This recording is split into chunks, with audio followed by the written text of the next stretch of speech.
Salve, salve galera, muito boa tarde a todos. Sexta-feira, dia 18 de abril de 2025, no Esporte Cultura de hoje, a gente vai falar sobre o Remo, que buscou empate contra o Botafogo de São Paulo e segue invicto na Série B. Da maneira como o Remo se apresentou, o Remo jogou para vencer. Já o Papão vive um mau momento na segundona e aposta no jogador argentino para tentar a recuperação.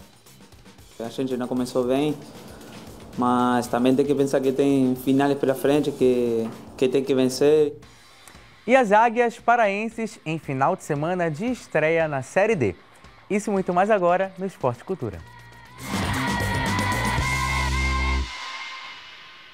Sejam todos muito bem-vindos a mais uma edição do Esporte Cultura. Lembrando, como sempre, participe do programa com o nosso número de WhatsApp que está aparecendo aí na tela. Hoje, Esporte Cultura escalado com a Jordana Krumpanzer. Boa tarde, Jordana. Boa tarde, Matheus. Boa tarde, Arlen. Sextou e a gente combinando. Exatamente, né? Preto, branco. Se tivesse combinado, não daria certo, né? E como a Jordana adiantou, Arlen, boa tarde. Arlen, Thiago. Boa tarde, Matheus. Boa tarde, Jordana, e a todos que nos acompanham. A gente começa o programa de hoje falando sobre o Remo, que arrancou um empate por 2-2 fora de casa e segue invicto no Campeonato Brasileiro da Série B. Bora conferir na reportagem. Com a missão de pontuar fora de casa, o clube do Remo entrou em campo na noite dessa quinta-feira em São Paulo para encarar o Botafogo de Ribeirão Preto pela terceira rodada da Série B. Mas logo nos primeiros minutos, o Leão viu o adversário sair na frente.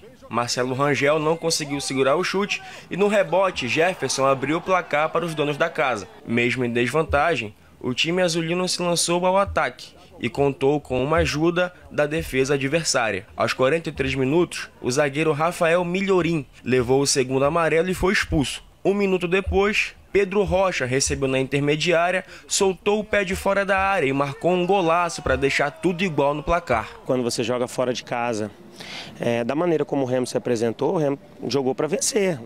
Agora é futebol, tem um adversário, né?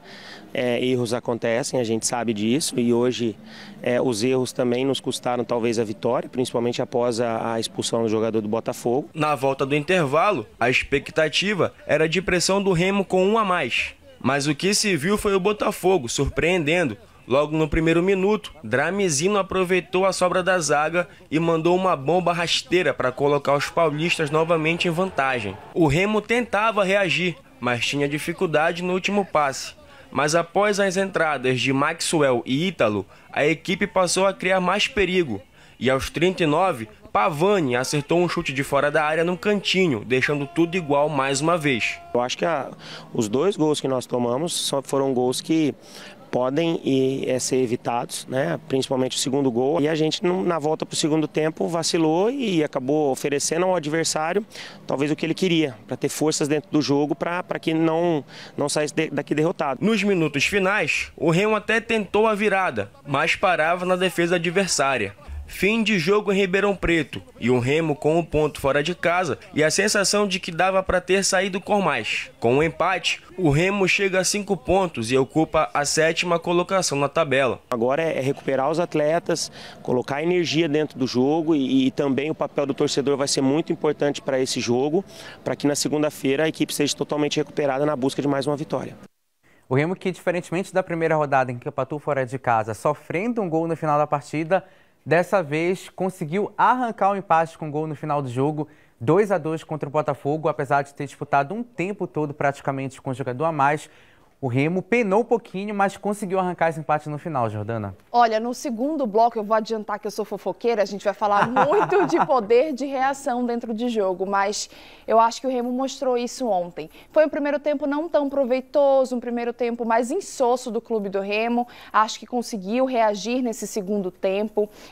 Os gols saíram em falhas individuais da defesa, né, em si, zagueiros sendo pegos de surpresa, Marcelo Rangel falhando um pouquinho na espalmada que deu no primeiro gol, mas de qualquer forma um poder de reação muito interessante. E a gente conseguiu analisar que o Luan Martins ele foi responsável por esse poder de reação. Ele que começa a distribuição de bola para o clube do Remo conseguir ser mais efetivo, mais agressivo. E isso me agrada muito. No momento que o clube do Remo precisava tentar arrancar esse empate, em momento algum Daniel Paulista mexeu no time de uma forma que seja para recuar ou para segurar. Ele botou o time todo para frente, independente de falhas individuais da sua defesa. Ele ele tentou buscar o resultado. Isso é muito interessante, isso me agrada muito. E voltando para o Luan Martins, ele assumiu essa responsabilidade na distribuição da saída de bola, ele começa a rodar a bola pelas laterais. Só me incomodou um pouquinho, acho que o Daniel pode aproveitar o Viseu. Nesse caso, o Viseu ficou centralizado e não foi muito bem aproveitado.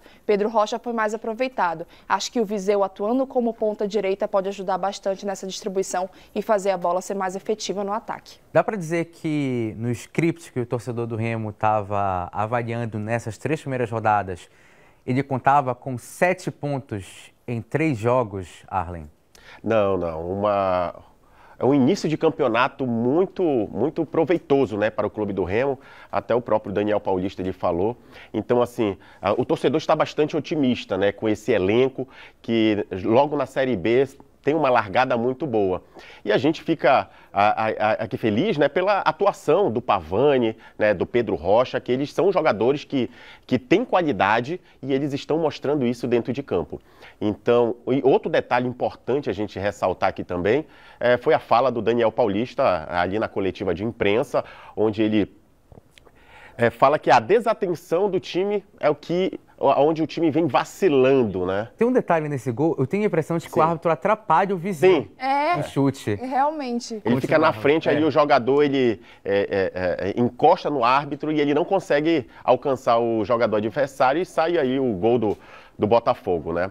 Então eu penso que essa desatenção no Remo, logo no início do segundo tempo, com 1 a menos, né, o time do Botafogo, e o Remo toma esse gol. Então eu tenho que ser trabalhado isso daí para que não venham a acontecer mais esse tipo de vacilo. Agora, eu não sei se vocês vão concordar comigo. Eu acho que o torcedor está meio dividido nessa temporada com o Jaderson. Tem gente que ama, tem gente que não está gostando tanto. Mas foi inegável na partida de ontem que o Remo sentiu a falta de um volante de combate. Isso foi inegável. O Jaderson estava na partida, mas não estava 100% fisicamente. Normalmente é ele que faz essa questão toda de proteção de bola, de domínio. E eu acho que faltou um pouquinho. E a Série B do Campeonato Brasileiro finalizou a 3ª rodada com os times paraenses em situações bem opostas. Sem grandes novidades do G4, Remo e Paysandu vivem realidades distintas. Apesar da diferença de pontos ser de apenas 5, se de um lado o Leão ainda não perdeu, o Papão ainda não pontuou no campeonato.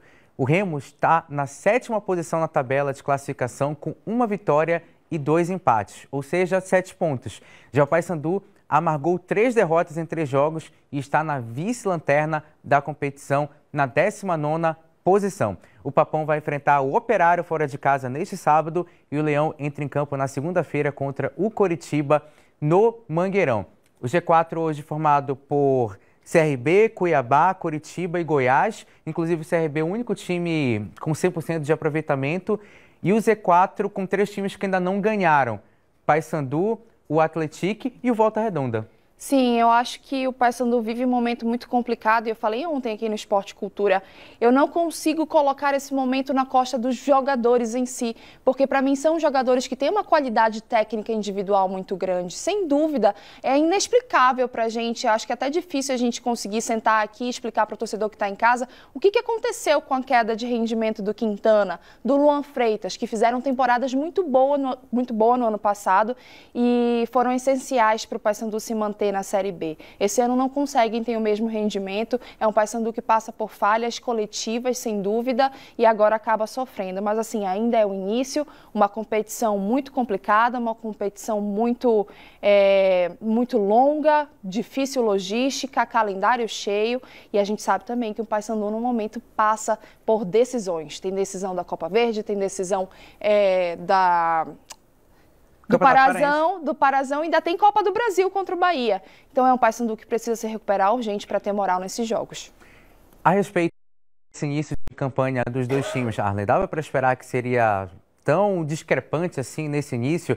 Porque assim, a gente fala de só 5 pontos por enquanto, mas a gente percebe que no decorrer do campeonato 5 pontos acaba sendo muita coisa. Não, é verdade. Não se esperava, né, que tanto o Remo quanto o Paysandu teriam esse início assim, né? Mas a gente pode ir alguns anos atrás e ver que quando Remo e Paysandu não tinham um início muito bom, lá na frente eles se recuperavam. Então o torcedor ele tem que acreditar nisso e o próprio Luizinho Lopes ele falou que é uma questão de mentalidade para tentar motivar o elenco e mudar a chave. Remo que ainda está invicto com o treinador Daniel Paulista. E a Tuna Luz brasileira já está no Acre, onde vai fazer a estreia na Série D do Campeonato Brasileiro contra o Humaitá. E a gente vai lá para o Acre, capital do Acre, Rio Branco, com o Edu Zueiro para falar um pouco sobre esse jogo, Tuna e Humaitá. Edu, já foste para Rio Branco, Edu? É a tua primeira vez aí. Boa tarde. Boa tarde, Matheus. Boa tarde a todo mundo do Esporte Clube. Estou capital de Rio Branco, muito calor na cidade, 34 graus nesse momento, acompanhando a delegação da Tuna Luz brasileira, a Tuna brasileira que vai fazer sua estreia no próximo sábado, amanhã, 18 horas, local do Pará, direto da Arena da Floresta.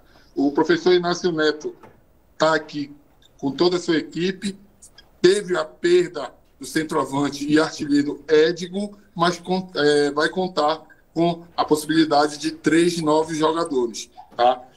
O jogador Luan Níger, lateral direito que veio do São Raimundo de Roraima, o Jander, lateral esquerdo, com passagem pelo Castanhal, e o artilheiro do Capitão Poço, no Campeonato Paraense, Ju Alagoano. As 3 peças estão disponíveis para o professor Inácio Neto. Pela parte da tarde vai ter o treino pronto no local da partida, na Floresta, e vamos acompanhar, trazendo todas as novidades para vocês aí de Belém.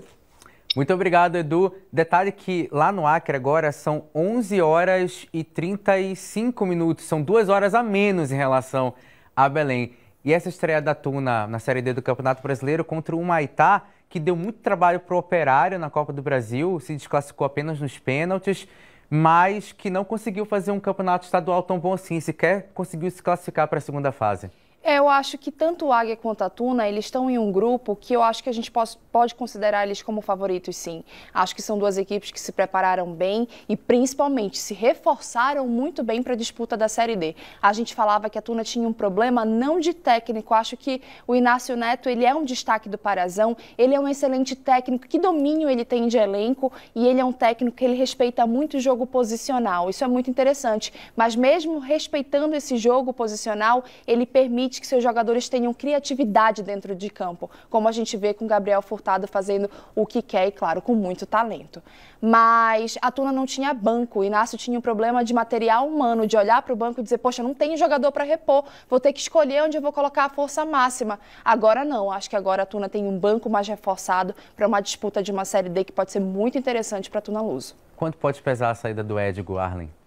Pois é, o artilheiro aí, né? Pesa bastante, não se esperava, foi uma surpresa. Mas eu acredito que com a chegada desses novos reforços, o Inácio, que é um treinador que estuda bastante, fez uma boa temporada no campeonato estadual, vai saber sim montar um elenco, montar um time para enfrentar o Humaitá, né, que foi eliminado logo aí na primeira fase do campeonato estadual. Lá no campeonato acreano são 4 que passam para a segunda fase e o Humaitá terminou em 5º lugar. E o Águia de Marabá estreia no domingo na competição contra o Gás de Roraima, em casa, no estádio Zinho Oliveira. Para essa partida, o técnico Silvio Criciúma vai poder contar com mais uma opção para o setor de ataque, que é o atacante Vander, que retornou ao clube após disputar o Parazão pelo Bragantino. E o jogador falou sobre essa estreia no clube na 4ª divisão, sendo mandante. Bora ouvir. A estreia, né, como eu falei, a gente vem fazendo uma semana boa, né, de treino, né, o professor vai estar ajustando o que precisa ser ajustado para estrear bem, né, aqui dentro de casa. E a gente sabe que precisa estrear bem, né, precisa fazer o dever de casa, né, então o professor tem estudado bem a equipe do Gás, né, e ajustando nossa equipe no dia a dia. E se Deus quiser a gente vai entrar firme dentro de casa para a gente conseguir esses primeiros 3 pontos. Aí as palavras do Vander, o Águia que vai estrear contra o campeão estadual. O Gás foi campeão lá em Roraima, 2 derrotas apenas na temporada, uma no estadual e aquela para o Remo na Copa do Brasil, Arlen. E o seu treinador é o Emerson Almeida, né? O paraense Emerson Almeida, que está à frente do Gás, que tem aí vários acessos no currículo, né? Mas o Águia de Marabá, com essa contratação aí do Wander, que também retorna à sua casa, né? E ele que fez uma boa temporada também no Bragantino, um jogador bastante aplicado, dedicado e comprometido com o futebol, com o time em que ele está atuando. Penso que o Águia de Marabá, jogando nos seus domínios, tem condições aí de fazer um bom início de Série D. E para quem estranha o nome, é Grêmio Atlético Sampaio, tá? Mais conhecido como GAS. E hoje, o município de Marabá recebe mais uma edição da Marabá Cup. O evento já faz parte do calendário esportivo da região. Esta é a 4ª edição que vai iniciar hoje e vai até o dia 21 de abril. Essa é uma das maiores competições de futebol de base da região. E o evento vai contar com 35 equipes, sendo mais de 1.200 jovens atletas das categorias Sub-9 ao Sub-15. E já estão confirmados as presenças dos observadores das categorias de base do São Paulo, do Santos, do Atlético Paranaense, Grêmio, Coritiba e Bahia. A competição conta com equipes de diversas cidades do Pará e de estados vizinhos como o Maranhão. Paysandu, Remo e Tuna estarão presentes na competição. Desde já, boa sorte a todos que vão participar dela. Final de primeiro tempo aqui no Esporte Cultura. Na volta a gente fala sobre o Paysandu e muito mais. Não sai daí.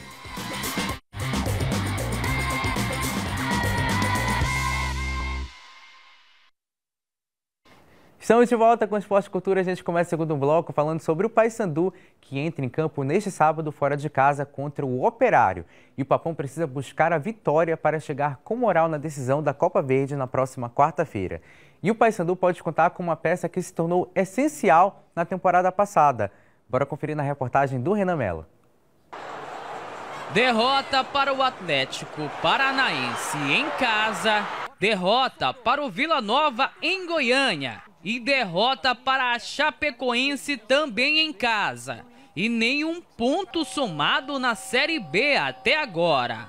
O aproveitamento do Paysandu até aqui na segundona é tão ruim que já entrou para a história do clube bicolor como o pior início em uma edição da segunda divisão neste século. O Papão nunca havia ficado sem pontuar nas 3 primeiras rodadas desde o início do século XXI. Um momento difícil para o elenco bicolor. É difícil para o jogador, né? Está com a torcida em contra às vezes. É entendível também porque a gente não começou bem.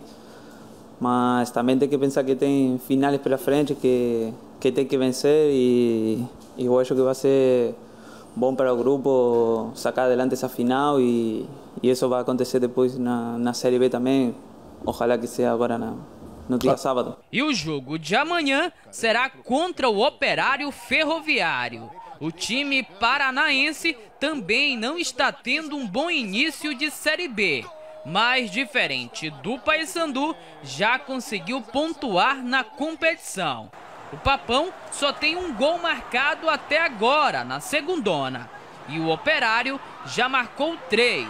O time bicolor precisa mudar e ser mais efetivo nessa partida para conseguir os primeiros pontos no campeonato. Temos que tentar que eles não possam jogar como jogam sempre, né? Tentar jogar nós e levar o time para frente para tentar marcar e depois ganhar o jogo, que eu acho que se pode vencer, né? O atacante Borazzi jogou os 3 jogos do início da Série B, mas ele foi titular apenas no jogo contra o Vila Nova. E ele é um dos jogadores mais pedidos nas partidas por parte do torcedor. Eu acho que sempre foi igual, sempre humildade e tirar o time para adelante, para tentar fazer gol, tentar ajudar o time e também sacrifício, né, para ajudar e sempre para que vença o grupo e não eu só, senão todo mundo tem que vencer. Então, nada, eu acho que tirando para adelante e fazendo as coisas bem, a torcida te apoia. Um detalhe que o Borazzi na temporada passada disputou 16 jogos, todos na Série B, marcou 3 gols e distribuiu 2 assistências. E nessa temporada, Jordana, caso ele jogue contra o Operário, ele vai completar a mesma quantidade de jogos e também tem números parecidos de gols e assistências. São 2 gols e 2 assistências na temporada. De qualquer forma, a gente vê um Borazzi de 2025 diferente do de 2024. Para você é assim, Jordana? Tem um detalhe, eu acho, não sei se o torcedor vai concordar comigo, mas eu acho que o Borazzi ele não é banco para o Del Valle. Ele é um jogador que consegue jogar em ambas as pontas, ele é um jogador com muito repertório dentro de campo, a não ser que seja uma questão física que a gente não sabe também, que ele esteja se recuperando, que ele está sentindo alguma coisa. Mas para mim não é um jogador que tem que ser banco de reservas, não. É um jogador que vale a pena ser titular. É um jogador que consegue crescer no momento da partida que precisa crescer, consegue ajudar muito o Paysandu, consegue ser mais efetivo, consegue ter mais velocidade também. Então eu acho muito importante. Inclusive na Série B do ano passado ele mostrou um poder de combate de 1 contra 1 no duelo muito interessante. Eu acho que o Paysandu está precisando disso, está precisando de jogador que pise mais dentro da área, de jogador que dê mais combate no setor ofensivo. Acho que ele é esse jogador. O Operário que foi campeão paranaense nessa temporada está de novo com o Jaci Maranhão, que ainda é muito lembrado pelo torcedor do Paysandu pelo gol que ele fez de quadrangular final da Série C de 2023, mas que embora tenha vencido na primeira rodada, vem de 2 derrotas e também vive esse momento de tentar buscar uma reação dentro da segunda divisão. Lembrando que ano passado, Arlen, 2 empates por 1-1 entre Paysandu e Operário, tanto lá no Paraná quanto aqui em Belém. É verdade, né? 2 equipes que estão buscando aí sair dessa fase inicial da Série B, mas o Paysandu tem uma dificuldade a mais, né? Porque vai jogar longe de casa, longe do seu torcedor, e já o Operário, né, jogando ali nos seus domínios. Então, eu penso que tem que ter muita cautela, Luizinho Lopes, quando for fazer essa escalação. E como foi dito aqui, né, o Borazzi é um atleta de altíssima qualidade no X1, ele sempre se sobressai, e eu penso que o Paysandu ele tem que ir para cima, né? Ele não pode recuar, esperar o adversário, né, tomar iniciativa.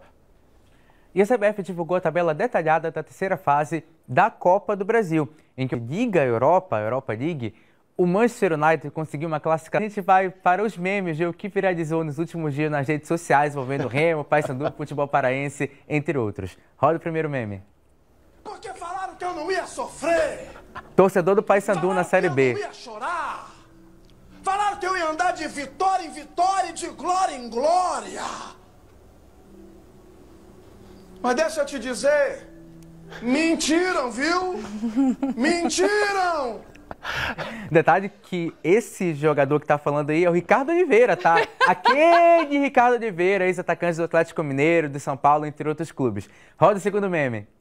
Existem momentos na nossa vida que a gente já espera que aconteça o pior para se frustrar menos. Porque se aconteceu o melhor, surpreende mais. Que a vida é assim. Um dia dá certo, outro dia não dá certo. Mais que dê mais errado do que dê certo. Um dia a gente ganha, um dia a gente perde. Por mais que a gente, às vezes, a gente não ganhe tanto. Acontece a coisa ruim na vida. Mas, tipo assim, toda vez coisa ruim já é ruim. Exatamente. Como diria o Marcelo D2, um dia a gente perde, no outro a gente apanha. Terceiro meme. Olha só, preparou? Pizza fatiada do Pavani. A pizza fatiada do Pavani aí no gol do Remo contra o Botafogo. Paulista, agora Botafogo 2, Remo também 2, Rafa! Inclusive, é o primeiro gol do Pavani na temporada.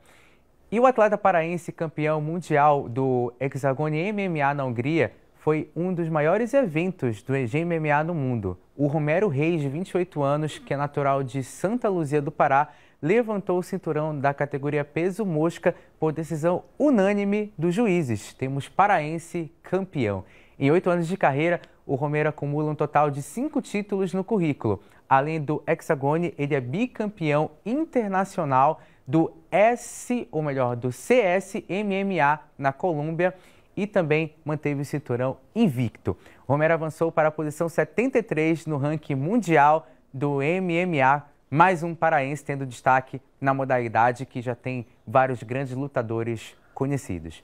Jordana, muito obrigado pela participação no Esporte Cultura, mas antes disso... não! Jogo de saída. Lá vem! Jogo rápido. Eu vou confiar na recuperação do Papão, acho que vai ser 1-0 pro Papão. Arlen. Inspirado nessa virada que a gente viu agora, Paysandu 1-0. Esperemos segunda-feira. A gente volta segunda-feira, bom final de semana a todos. Tchau!